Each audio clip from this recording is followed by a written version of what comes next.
Hello, everyone. Thank you for joining today for the launch of Hello Trees. We're really excited to have everyone here virtually, and we're excited to have Bailey and Maria join us as well. I'm just going to start off with just introducing myself, and then I'll hand over to Bailey and Maria to introduce themselves and how they fit into this wonderful Hello Trees book. My name is Alison. Most people call me Ali, and I'm from Imagnary House. I'm the creative director at Imagnary House, and I had the wonderful privilege of working with Maria and Bailey on this book. It's been such a wonderful journey, and we have actually worked with Maria before on the illustrations. She last did Listen to Your Diddlin, and really just the illustrations are truly beautiful, and you'll see them as we read through the book a little bit later.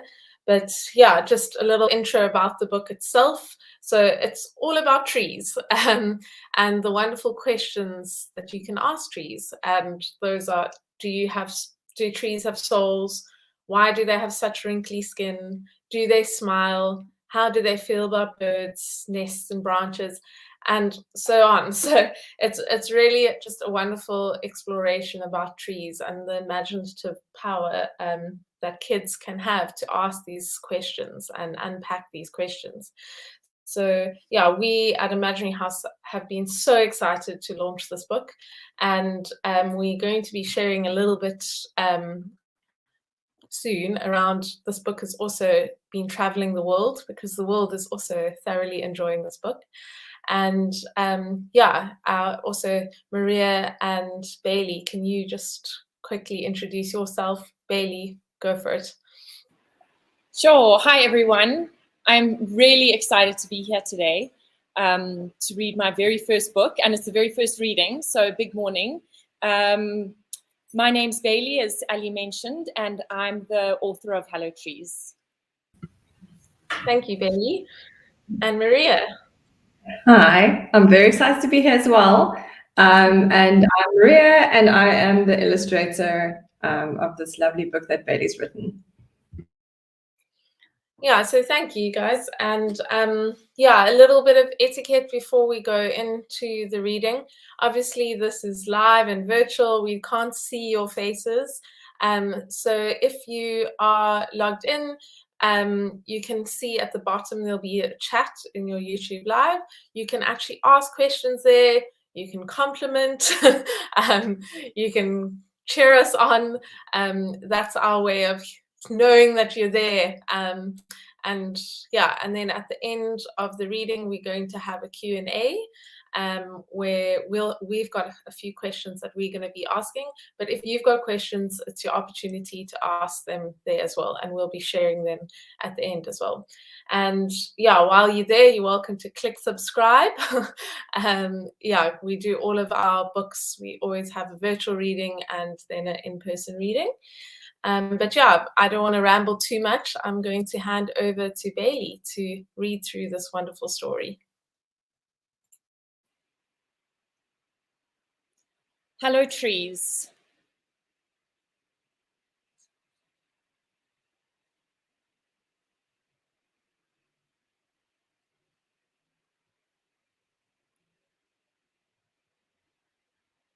Do trees have souls? I wonder as I run my hand over the rough bark, wrinkled like my fingertips when I've stayed in the bath too long. I can see their bodies, trunks of all different shapes and sizes. Roots like legs, growing into a world that gets under my nails when I dig in the soil, rich and full of possibility. Branches like arms, stretching into the sky, where I see the shapes of dinosaurs and lions. Do trees smile when I swing in their branches? or when I climb up into a treehouse full of adventure,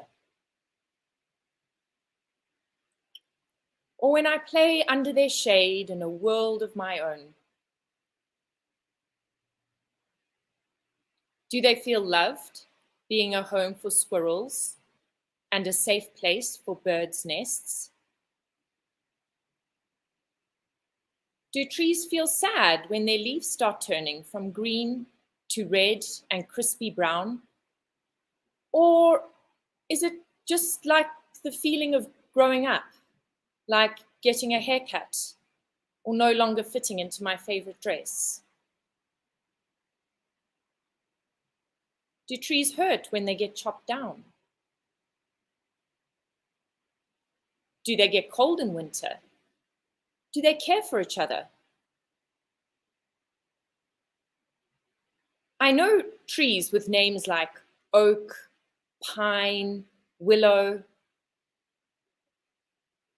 Others have names that sound strange to me, like bamboo, baobab, dragon's blood, wisteria, rainbow eucalyptus, and even bottle tree, wawa tree, and monkey puzzle.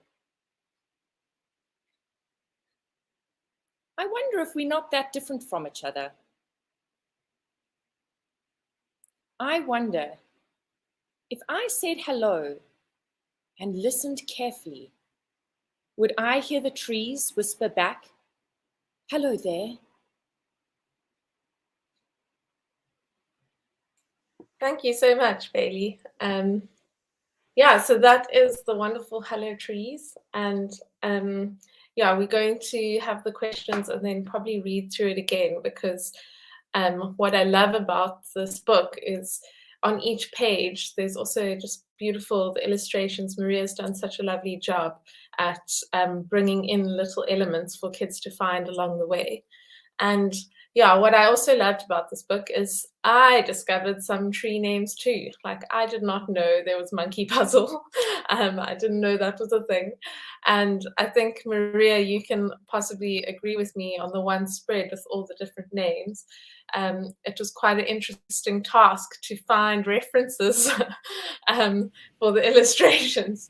Yeah, but you did such a great I've struggled to find some of the trees, but I did find all. But they're all so different that was a challenge to put them all in one spread together, because they all have such different shapes, which is also so cool about them. Yeah, definitely. I think, I don't know if you would agree with me, but possibly that was the hardest spread in the book to bring to life. Yeah, so yeah, it's been such a great joy. And I think what's also really lovely is, even for myself personally, I went and started looking a little bit more, and Brad, the publisher, he found such interesting information about trees and how they do quite literally communicate with each other through yeah, it's quite amazing, through their different root systems and so on. And you can get quite literal with asking these questions and actually finding scientific facts to support that trees do communicate. But it's also quite wonderful because with kids you can also get imaginative and explore different possibilities. And I think one of the spreads, which I'm going to find here now, that actually got me the most is this one. And it was, do trees hurt when they get chopped down? I mean, I think that's also quite a relevant question in today with global warming and all of that. I think these are good questions for kids to ask. And yeah, so really well done, Bailey. You've written such a beautiful story, and Maria, you really did bring it to life in such a beautiful way. So thank you for adding quality into the South African book scene. Thanks, Alison.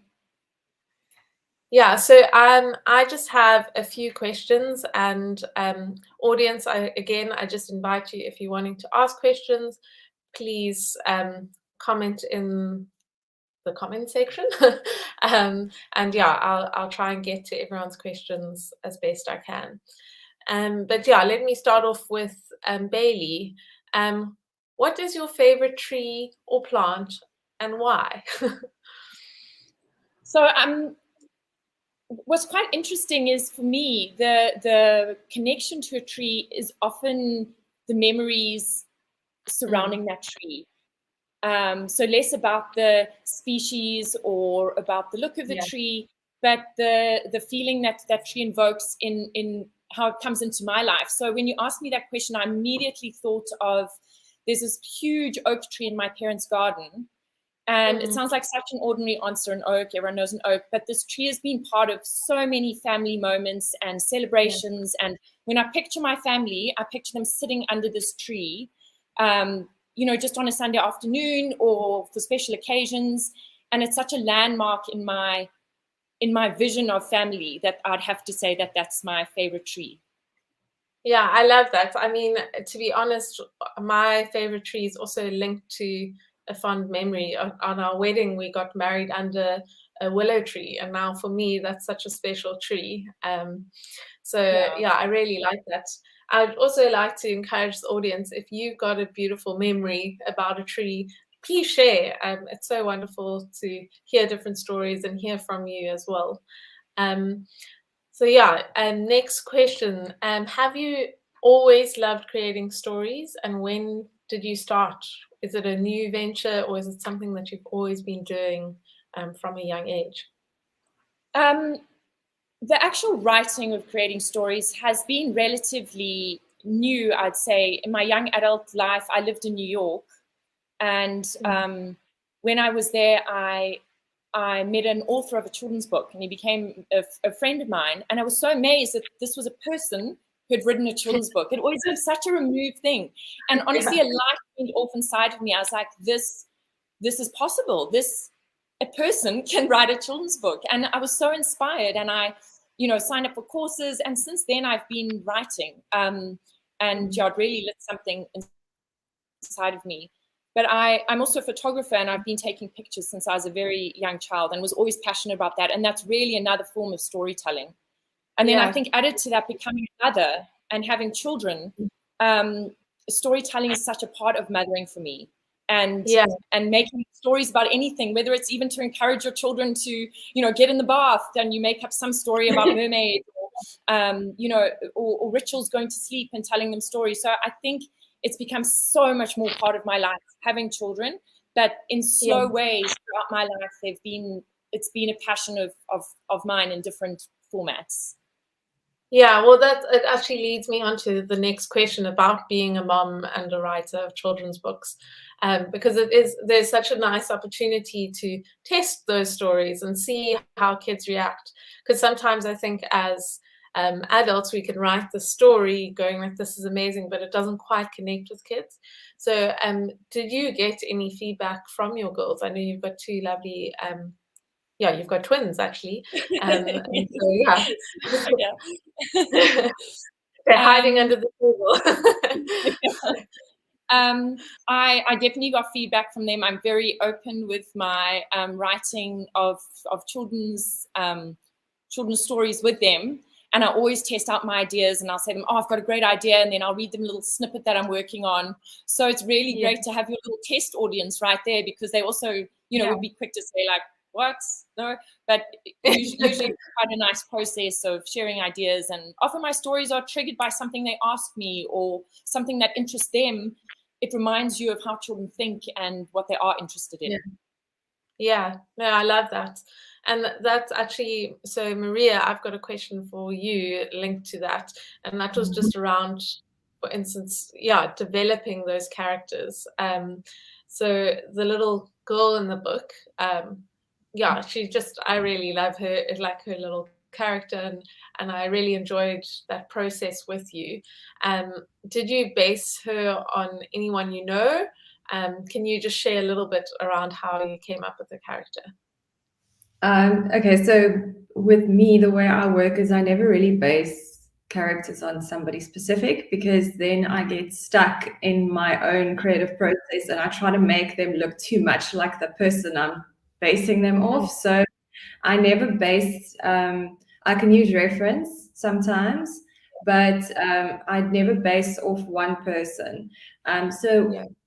her, it was interesting because she's not so much like a protagonist. The trees are actually the main focus in the book. So she had to be the one asking the questions, but she also had to give room for the trees to be the foreground of the story. So we went through a very long process of creating this character, and Bailey and I initially worked on something. It's a little girl that looks completely different. But when I create a character, I try to have them evoke a specific feeling in me. So with her, I wanted her to feel very curious and open to the world, and also comforting somehow. So I was working, and I make a lot of iterations of a character, and then the one that evokes the feelings that I'm looking for is the one I go with, and that's how I came up with her. No, I love that. And I think for anyone listening in, kids, or if you're listening in, I encourage you to just start creating. And I do like what you said, Maria, around not basing it too closely to someone. I think sometimes we get stuck in recreating something exactly like it is in real life. And I often say to the kids that are around me, nephews, nieces, that it's important that you understand that you've got creative license, and it can look like someone, but it also doesn't have to. It doesn't even need to look like someone you've ever seen.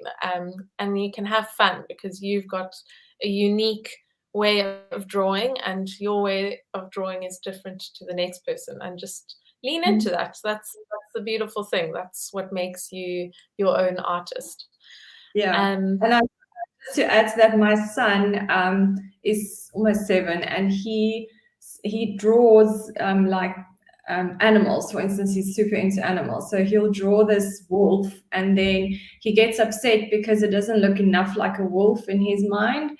But it's like something that completely leaps off the page for me. I get so excited because it's got so much character. It might not be like anatomically correct, but it's just for me, it's the emotion that a character evokes in me. And kids draw the most honest, beautiful, and like alive characters, and they strive too much sometimes, I feel, to make it look real, but it is real in the way that they draw it. So yeah, I encourage everybody, even if you think you can't, because I think that's where a lot of artists actually don't proceed, because a lot of people that have potential to be artists don't carry on because they feel that there's this need to make something look very realistic, for instance, and their strength lies somewhere else. So yeah, keep drawing. Yeah, I love that. And I think that leads me on to a question for you, Bailey, around writing.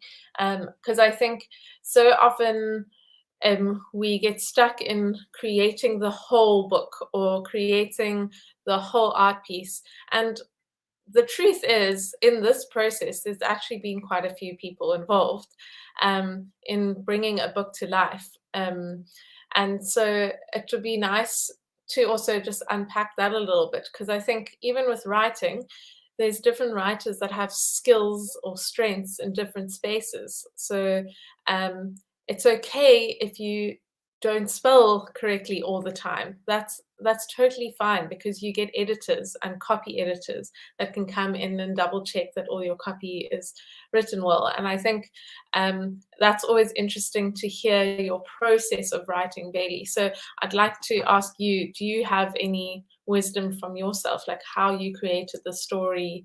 Like what was your process of writing? For me, the process of writing is so much more than just the final iteration of the words on the page. And when I mean final, that's not even the final, but the final story for me. There's so much that goes into it beforehand. So although the story didn't take very long to actually write in its final form, I'm always collecting ideas, writing notes on a question someone asks me, or something that I heard, or something that interests me. And I think the same thing, Maria, when you said creating a character that's open and curious, that so resonates with me, because for me, that's the most fundamental thing about being a writer, is to be open and curious about the world and be an observer. So specifically for children's books, children have such a wonder in the way they look at the world, with a very open perspective. And to tap into that, you yourself have to reintroduce that curiosity about the world and that openness to wonder that's all around us. So I will like write notes or keep quotes that I love, or collect something that's, you know, it might be an actual like leaf, for example, something that triggers something inside of me and resonates inside of me. And slowly the story starts to form in my mind. And then the writing process is a very short process, but there's so much more. It's like the tip of the iceberg, right? And everything underneath that is feeding into that final form. Yeah, I love that. There's often, and I know that some authors will quite literally keep a little notebook, and if they see something that inspires a story, they write that down. And you can come back to it at a later stage, but I always love to hear different processes of writing. And yeah, I'm just having a look through at some other questions. So yeah, Maria, you've helped to create quite a few books now. And every book that you create, it just, for me personally, I feel like it just gets even more beautiful every time.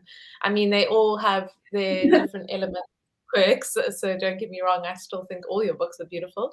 But do you have a specific illustrating process, or do you find that it evolves on each time that you create? It evolves for me all the time because I get bored. So I like changing things, and I also I'm my worst critic. So when I look at work that I've already done, I'm like, oh, that's awful, and I need to change everything I do about my process to make it better. So I like working with completely different materials. So I approach every book with different materials and methods as well. So depending on what suits the book. So for instance, with the previous book I did with you, I did watercolor and pencil. This book was gouache. I felt like I needed saturated colors that could overlap with each other. And I worked in gouache a lot with this book. And I always try to find a completely different approach to a story, because I feel like I need to, each story has a very different feel about it, and a different author, and a different worldview of that author.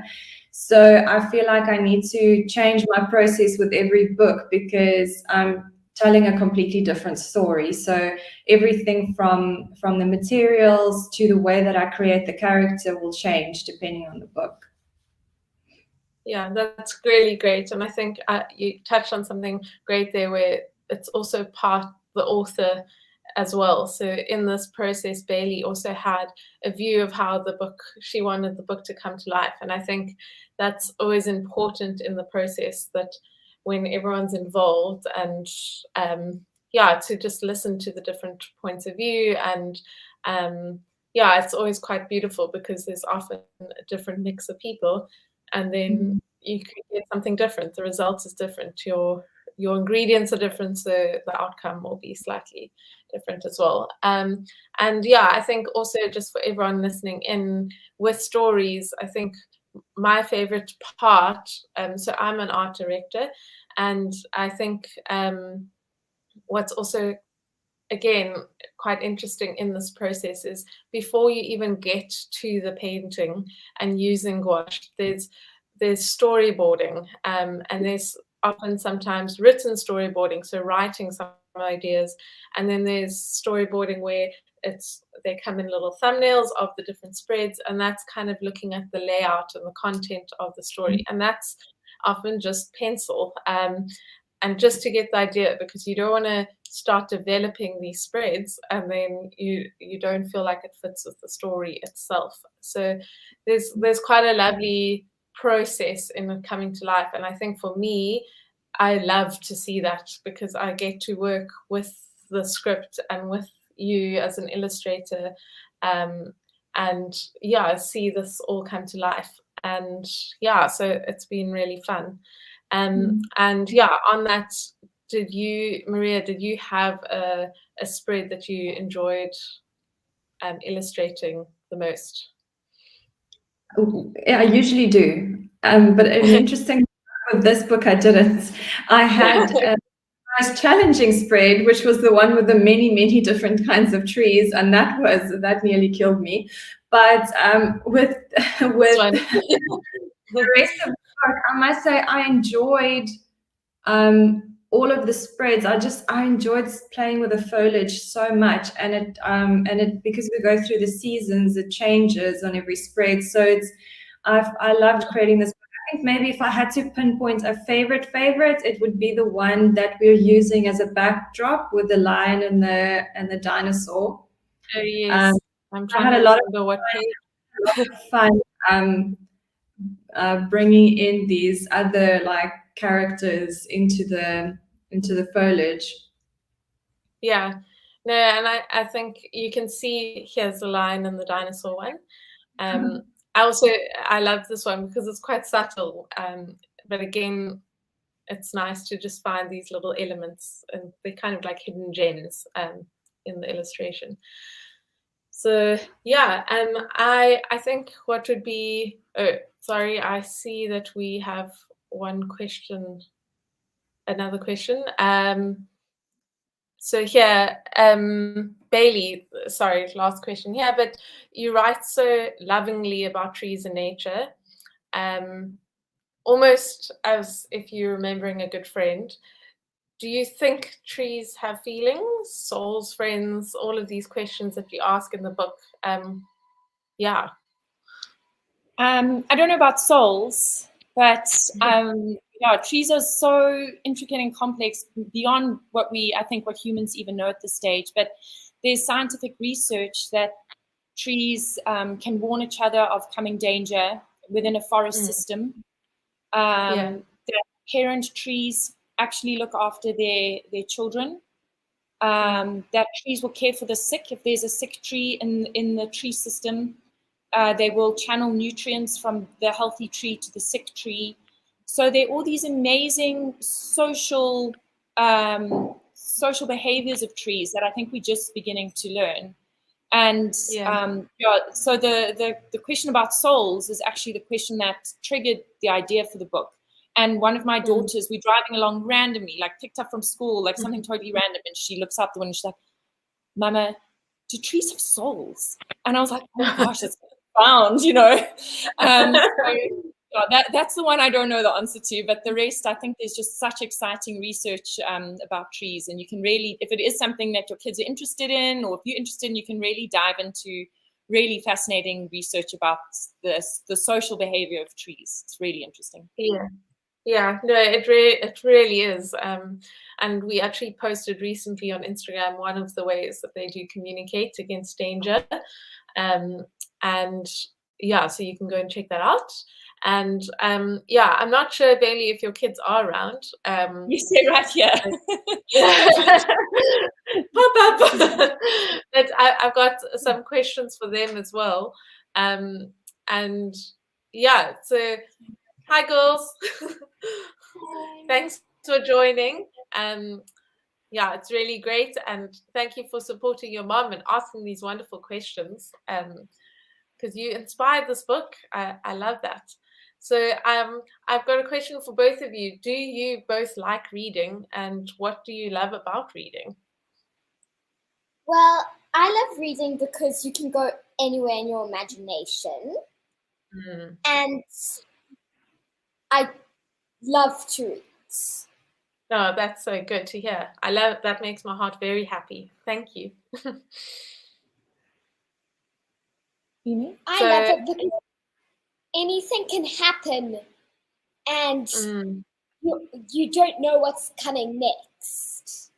Yeah, that's so true. I really love that. And I think what is fun about these stories is you can make people fly. You can make lions in the trees.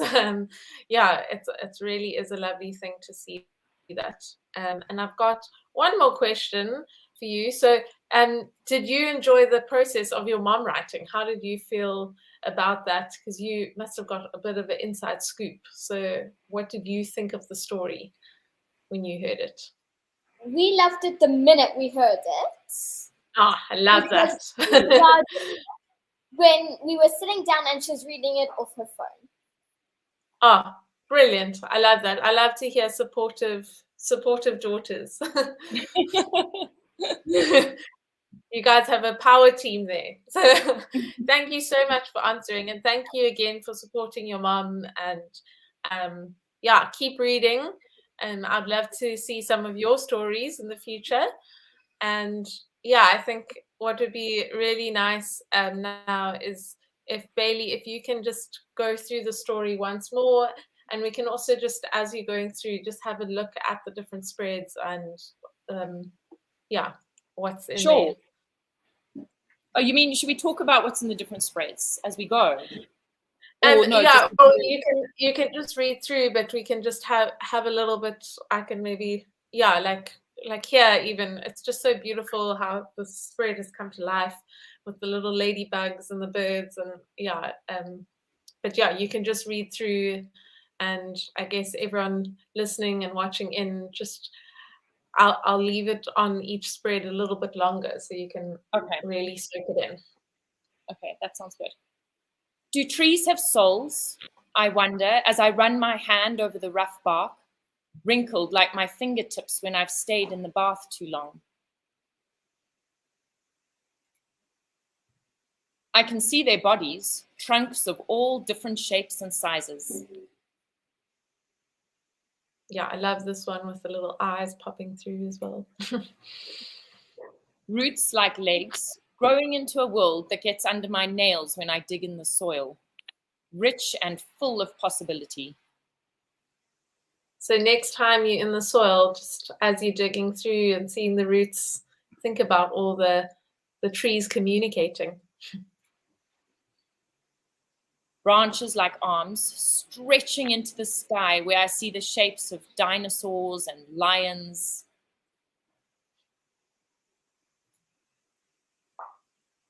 Do trees smile when I swing in their branches? Or when I climb up into a tree house full of adventure? Or when I play under their shade in a world of my own?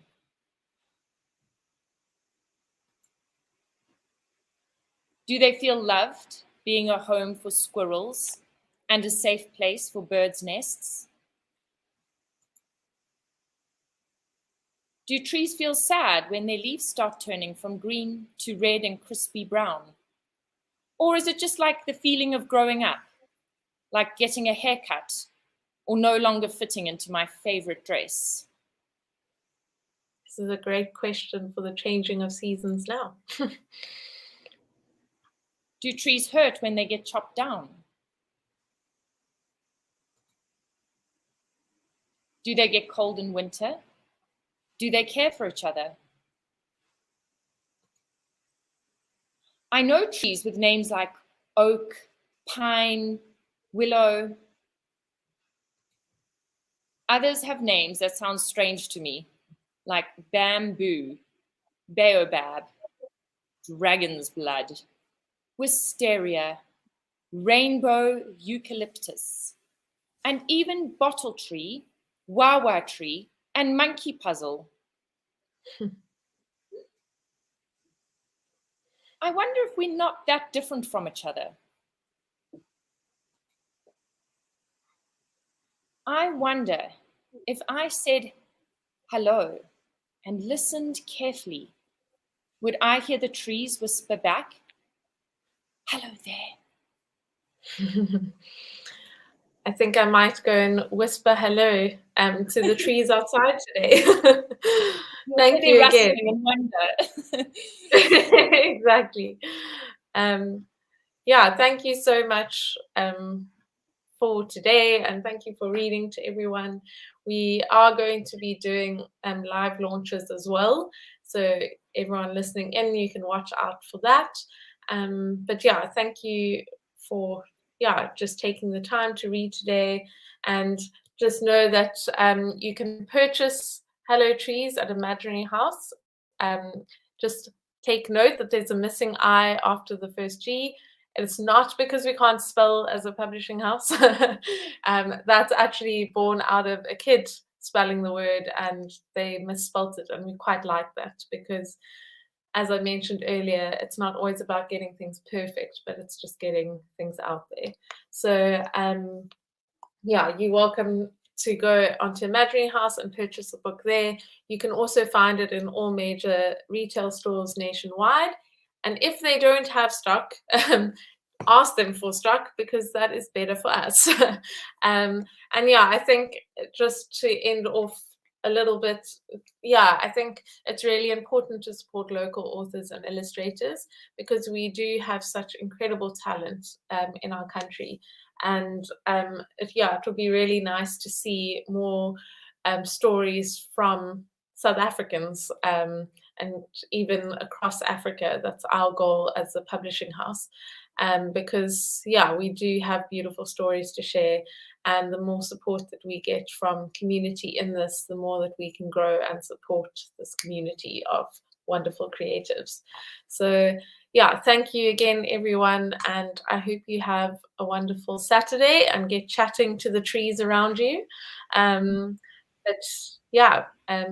Keep well. Thanks, everyone. Bye, everyone. Thanks so much. Bye.